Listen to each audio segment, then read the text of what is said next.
pessoal, tudo bem? Meu nome é Verônica e antes de falar do livro que eu trouxe hoje para apresentar, eu gostaria de lançar uma pergunta, fazer uma questão. Por que não ler literatura infanto-juvenil?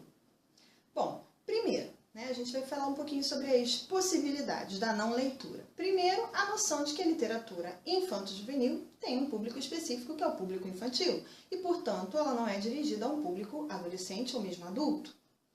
Uma outra dimensão da coisa é a questão da imaginação.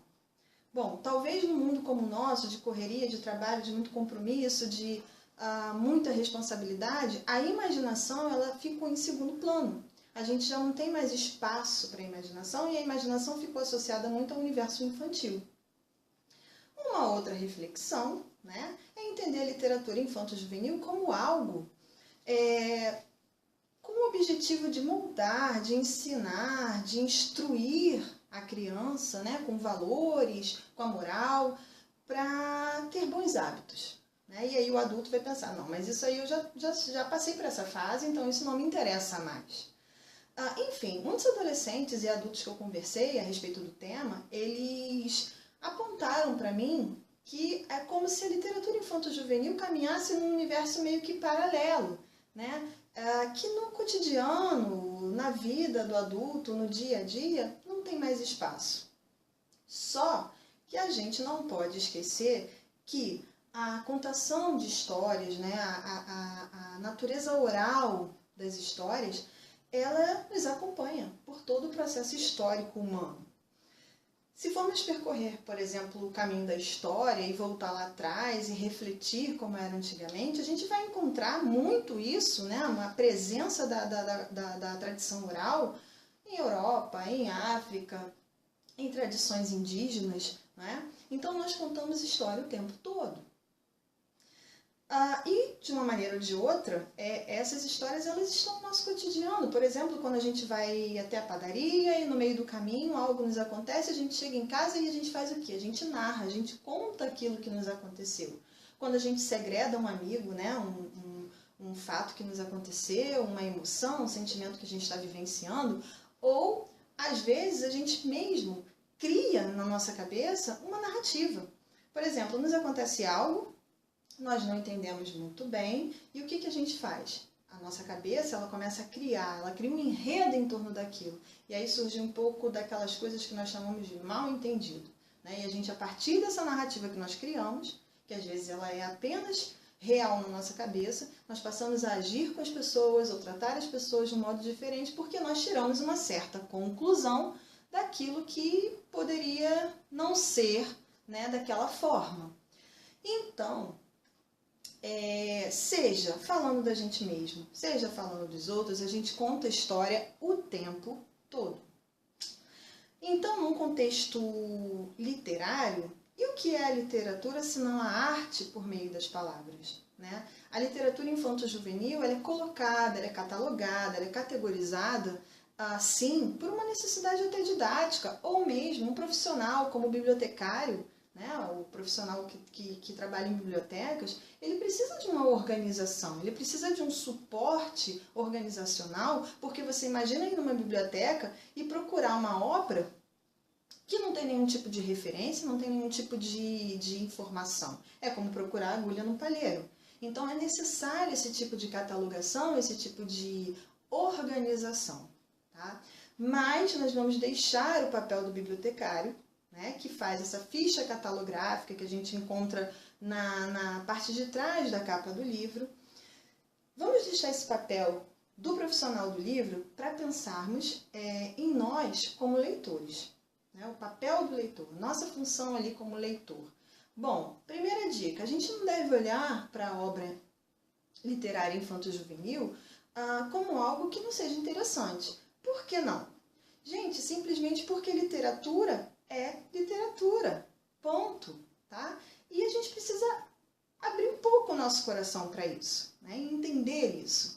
Primeiro, enquanto leitor, alguns questionamentos. Enquanto leitor, é pensar, eu estou lendo para realizar uma análise literária, em que eu vou abordar as técnicas que o autor utilizou para produzir o texto, e com isso eu vou gerar um artigo científico, eu estou lendo porque eu estou buscando entretenimento, diversão, eu estou lendo para eu me distrair, eu estou buscando fruir, ou seja, ter um deleite com aquela obra literária, eu desejo aprender algo, eu desejo questionar essa obra, eu não concordo, eu quero refletir, enfim, seja qual for o propósito do leitor frente à obra literária, sejam todos esses propósitos, a literatura catalogada como infanto-juvenil, ela também se enquadra como resposta a esses questionamentos.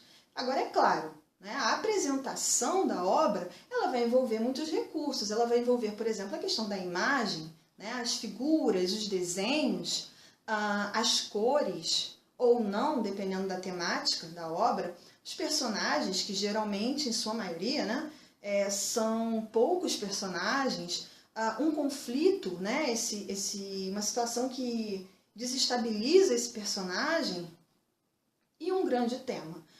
Bom, um parênteses, é importante destacar que nem toda obra literária infanto-juvenil vai trazer esse tipo de estrutura, né? Por exemplo, uma obra literária infanto-juvenil que tenha o propósito de trabalhar as letras do alfabeto, a formação de sílabas, ou, por exemplo, trabalhar com os números, as operações fundamentais, enfim. Mas o que eu destaco aqui é a literatura infanto-juvenil que trabalha com esses grandes temas. E o que eu estou chamando de grandes temas? Nada mais, nada menos que temas humanos, que temas que a própria filosofia trata. Por exemplo, as dúvidas existenciais, os conflitos pessoais. Um exemplo disso, né, é como lidar com a morte. A amizade, o amor, o ódio, a esperança. E aí eu pergunto, seriam esses temas relacionados ao universo infantil? Ou melhor, infanto-juvenil? Ou eles nos acompanham toda a vida? E muitas vezes sem resolução. Por exemplo, o tema da morte. Será que é um tema resolvido na infância? E quando eu perder um ente querido, um parente, alguém falecer na minha família, eu estou preparada para isso? Estou com essa questão resolvida? O que eu quero dizer é que esses grandes temas, eles são até filosóficos, como eu falei anteriormente, né? E isso a literatura infanto-juvenil também nos traz. Por isso, eu trago um livro que eu gosto muito, da autora Janaína Tokitaka. Ele chama-se Pedro Vira Porco Espinho. Eu não sei se o nome da autora se pronuncia assim, Tokitaka. Bom, enfim. Só no título da obra, nós já temos aí a questão imagética, bem presente. Até porque, para você ter o alcance de uma literatura que vai da criança até o adulto, para o universo infantil é necessário trabalhar com a questão imagética, o lúdico, as imagens, o colorido, muitas vezes, né? Que são fatores preponderantes para a compreensão do público infanto-juvenil. E por que isso? Obviamente, uma criança de 3 ou 4 anos, por exemplo, ela não tem ainda, de maneira geral, obviamente, né? Ela não possui ainda uma estrutura linguística complexa a ponto de compreender um tema, assim, altas filosofias. Portanto, né, isso é óbvio. Então, recorre-se muito a esse tipo de recurso. Bom, esse recurso é associado à metáfora, que nada mais é que a comparação, são analogias, enfim, são uma série de recursos que o autor ou a autora, juntamente ao ilustrador, lançam mão para alcançar, para atingir aquele público, né? No livro Pedro Vira Porco Espinho, é bem nítido. A gente consegue perceber bem a presença desses grandes temas. Bom, e que grandes temas são esses? A personagem, né, o personagem Pedro, ele é um menino que toda vez que ele é contrariado, toda vez que ele se aborrece, ele vira porco-espinho. Bom, e quando a situação é muito agradável a ele, ele rapidinho desvira porco-espinho. Bom, o conflito ele é colocado logo no início. tá? Que Pedro vira porco-espinho. As imagens predominam nas páginas, as frases geralmente são curtas, objetivas e descritivas, não é? E a autora usa muito a imagem do animal. Por que o porco-espinho? Né? Porque é um animal pequeno, porque é um animal espinhento, e ele apresenta ao seu leitor essa possibilidade de virar porco-espinho, dadas as situações que contrariam, né? Que aborrecem Pedro. E aí, quando as situações que acontecem agradam, ele desvira. A questão que eu falei anteriormente sobre os temas, ela é possível e ela existe nessa obra, como, por exemplo, a partir dessa leitura, pensar a tolerância, pensar também como lidar com as adversidades que nos aparecem, como buscar o equilíbrio, né? Convivendo com as situações que nos contrariam, mas que às vezes a gente não consegue conter, a gente não consegue deter, a gente precisa sobreviver a essas situações. Ou seja, isso é um grande tema, né? A gente poder vivenciar uma situação, ultrapassá-la com sabedoria e mesmo sem muita... aquela situação não nos agrada muito, mas a gente precisa.